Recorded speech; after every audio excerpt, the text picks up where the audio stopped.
Okay, hello everyone. My name is Maiya Geddes. It's a pleasure to be here.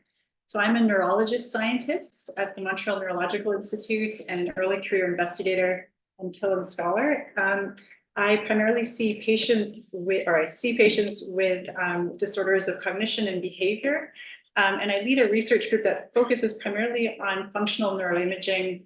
I'm interested in modifiable risk factors from the point of view of motivation, and adherence and behavior change. I'm going to be talking to you about a project that was funded by Healthy Brains, Healthy Lives that is on a completely different topic, relevant to today, using different methods than I'm used to. So this is going to be on participatory methods. And the title of my talk is Addressing Representative Recruitment in Research on Aging. I'm going to be taking the tapestry that Karen Campbell started weaving early this morning and continuing some of those threads. So I also do not have any disclosures. I wanted to start by presenting a painting I made, which is called Heart Sounds. So the human heart, an organ of sound, is transformed into a cello here, and with chorda tendineae as the strings. There's a sculpture of my ear on the right there. The idea being that our ear is our most powerful diagnostic tool, and everything we do in medicine can potentially cause harm except listening to the patient. And in the words of William Osler, listen to the patient, they're telling you the diagnosis. So with that theme, and here's an excerpt from the painting. So with a little bit of palpitation, maybe tachycardia, a little bit of prestissimo, we'll continue diving into the objectives. So there's really two objectives today. I think we've covered a little bit this morning on the importance of sort of an overview of this idea of recruitment bias on studies in aging and Alzheimer's disease and related dementia. The second objective is on identifying gender-specific barriers and solutions to recruitment bias using participatory methods. So we'll dive into this first topic. So I don't need to tell this audience that Alzheimer's disease is really a house on fire problem. It affects over 420,000 Canadians over 65, and 1 in 3 adults over 75 or over 70 living with either mild cognitive impairment or dementia. It has a huge economic cost, which is projected to double it by 2031. And it also has a huge cost to individuals, society, social systems, and a ballooning impact on caregivers. We talked a little bit about sex differences in Alzheimer's disease. So the neurobiological mechanisms underlying a lot of our sort of social determinants of health and sex differences are really emerging and sort of in their infancy, as we've heard from some very powerful examples earlier. And Alzheimer's disease disproportionately affects women, with women making up about 2/3 of people who are living with Alzheimer's disease, even when women's older, sort of longer lifespan is taken into account.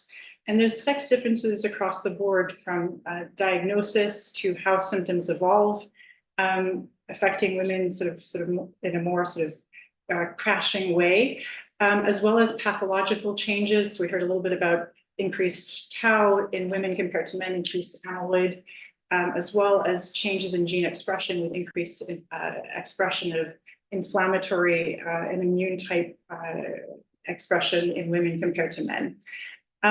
Despite this, there's diminished representation of women in clinical trials across disease categories. So this is not just in Alzheimer's disease research, it's quite general, and it's also specifically in Alzheimer's disease research. And yet when we sort of take cross-sectional samples, they tend to be overrepresented. So we see the volunteer effect in women, and a lot of our longitudinal cohorts, including a longitudinal cohort that I work quite closely with at McGill, the Prevent AD cohort, women are really overrepresented. And so I thought, as an early career investigator, I could kind of ignore this, or I could maybe dive in and try and tackle it at this stage in my career, which was a little bit of a daunting task. So bear with me as we take sort of the first steps together. This is important because it impacts the generalizability of our findings. It impacts how we define biomarker cutoffs. We heard an example from the lecanemab trial where our treatment effects might actually be completely negated in women, for example, compared to men. So there's really a need for evidence-based guidance on representative recruitment. So this is the problem, that participant recruitment in research is not representative of the general population, and the implication for this is that it affects the validity of our findings and the generalizability, the relevance, the quality, and the impact of our science. So we sort of started to take the first steps into identifying gender-specific barriers and solutions to recruitment bias using participatory methods under a project called, this is a funded project that's led by Madeline Sharp in the audience, along with Leslie Fellows, Anna Weinberg, and myself, through Healthy Brains, Healthy Lives. It's called Cognitive Neuroscience Knowledge Exchange for Clinical Translation, or CONNECT. It asks the question, how might we make cognitive neuroscience more applicable to the real world? And we had a number of goals in this project. We're now running our third grant cycle. I'm going to tell you a little bit about some findings from the Cycle 1 project that's led by my lab. And the goal of CONNECT is really to promote inclusive, generalizable research, involve stakeholders early. That could be patients, that could be other clinicians, policymakers. We experimented with different approaches to design, like design thinking. And the goal is to really have sort of rapid translation and real world impact and kind of iterative, maybe fail fast, fail quickly, fail often, so that we can kind of iterate to have impact. So this is a study that's led by 3 trainees in the lab. One of the lead trainees is sitting right in front of me, Vasvi Deer. So she's a graduate student in my lab who was recently awarded a CIHR fellowship, as well as a medical student, Maude O'Shea, and an undergraduate thesis researcher, Isabel McDonald. And so the project is gender-specific facilitators and barriers to research participation among older adults, with the goal to start to develop some of this guidance on representative recruitment in aging, and also to identify the shared and distinct factors that influence research participation among older men and women. So this is a project that's embedded within the McGill Health Network. We're recruiting all of our participants from the St. Mary's Hospital Family Practice Unit, because this is really an intersection of a lot, it's very sort of culturally diverse, linguistically diverse population that comes through the doors there. And it's the one site we could sort of identify where we might be able to stay at a single site, but get sort of a lot of intersection between peoples. Sort of 2 take-home messages, and one thing I'd like to see sort of introduced in the field is just the measurement of recruitment bias.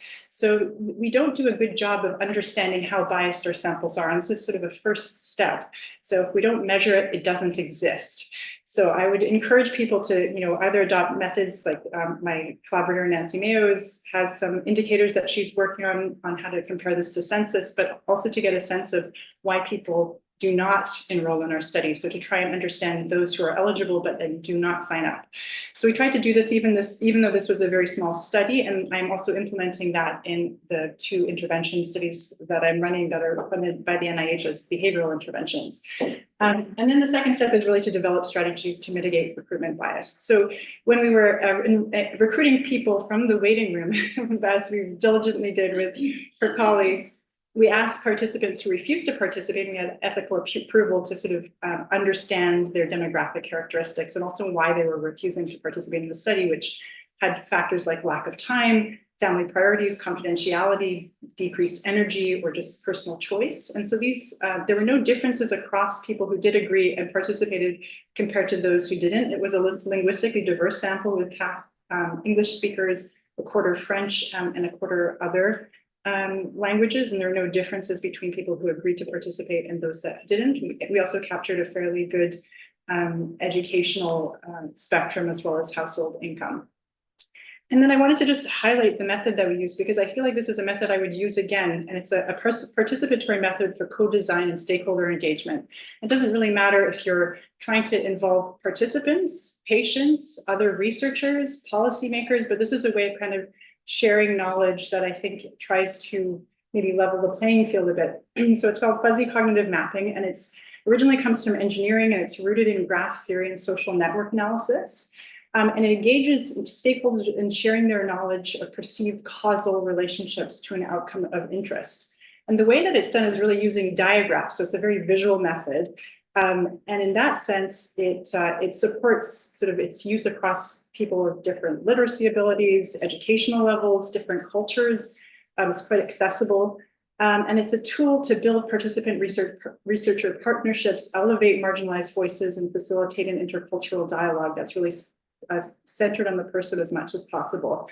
So some of the examples where it's being used, a synthesis of Indigenous perspectives on mental health with researcher perspectives, One of the collaborators on this project conducted an interesting study. It's being used in sexual health among Inuit youth, care satisfaction among women with HIV, and it can be used to generate theory, describe knowledge systems, facilitate dialogue by sort of defining this idea of a collective understanding.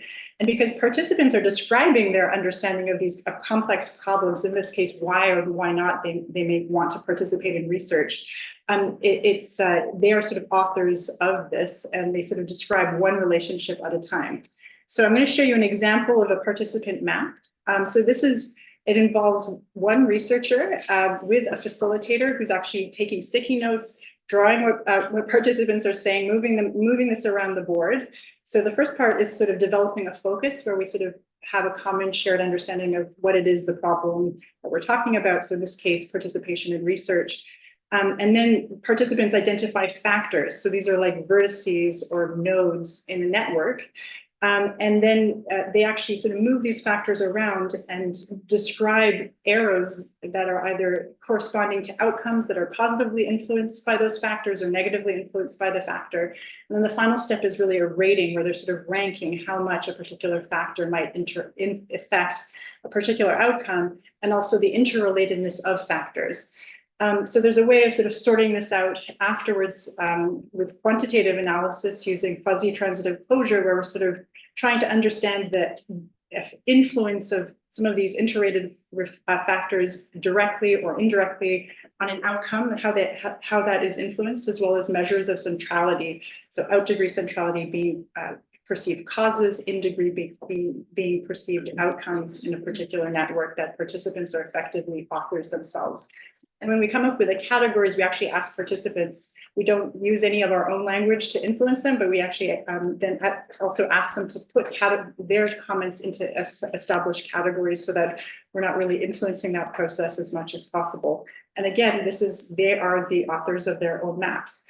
So in terms of sample size in this method, we use a factor saturation approach. So we're trying to understand how many new factors are identified as we uncover sort of subsequent maps. So the sample size is quite small. So that's typically a sample size of 12. So here we had a sample, we're aiming for a sample size of 24, so that we capture men and women.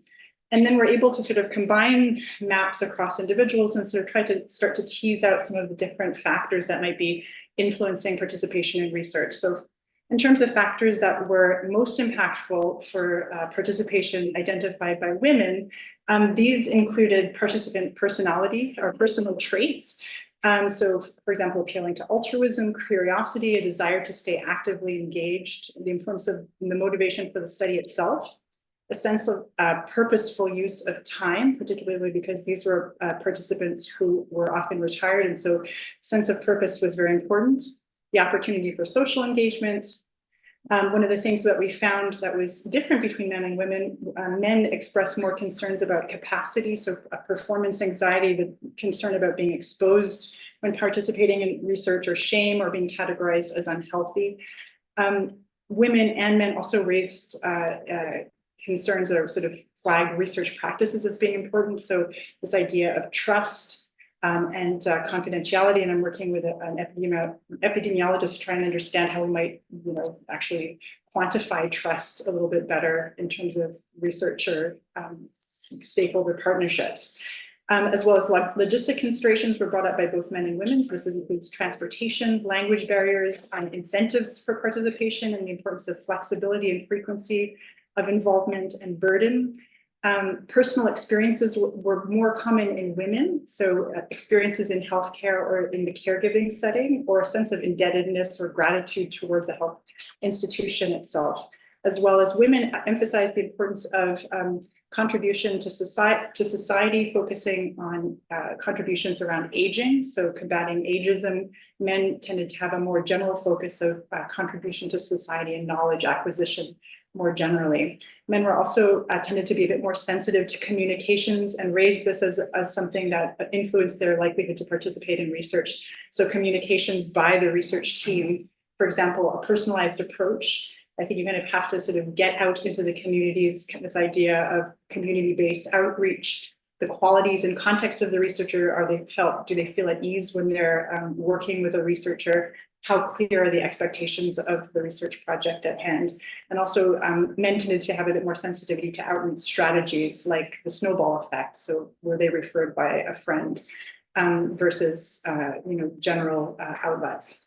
So participant personal traits, women perceived facilitating causes to their participation, including efforts to maintain brain health, a drive to learn and be challenged, were hindered by doubting capacity to understand the research or to sort of perform, feeling exposed or ashamed, and a facilitating a factor identified by men was openness to experience. So it's sort of some overlap, but also some distinct features between these two groups with women and with men. Women focusing on the aging benefits or benefits to society, specifically focusing on age, versus men more general benefits and sensitivity again to outreach and communication. So just an overview of sort of the summary and the goals. So I just want to emphasize the importance of both measuring recruitment bias. That's something I think we can all do quite readily, and also starting to take steps to mitigate bias. I'm sure there's other important features like framing and how we actually put together some of our research materials. I won't go into the details. If you have questions, I can answer them.